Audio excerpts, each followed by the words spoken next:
Pluto went back out of bounds for 7 months on June 27, 1791, for its sixth out-of-bounds subperiod, lasting 7 months. Then, the Champ de Mars massacre took place in Paris on July 17, 1791. 2 days before the massacre, the National Constituent Assembly had announced that King Louis XVI would keep his throne under the new constitutional monarchy. The anti-monarchists in France, known as the Jacobins, were not happy about that and wrote a petition demanding the king be removed. So thousands of people gathered at the Champ de Mars in Paris to sign their petition, and then violence broke out and a couple people were hanged.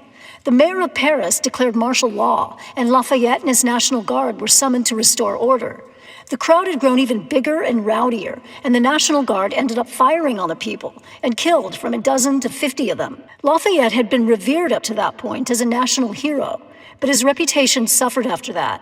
Back in the U.S., when Pluto went inbounds after the sixth subperiod, Kentucky became the 15th state on June 1, 1792. About a month later, Pluto went out of bounds again for 6 months this time, in its seventh subperiod beginning July 15, 1792. The insurrection of August 10, 1792, another monumental event of the French Revolution, occurred when revolutionaries stormed the Tuileries Palace in Paris, killing around 800 of the king's people, most of them members of the Swiss Guard that were there protecting the royal family.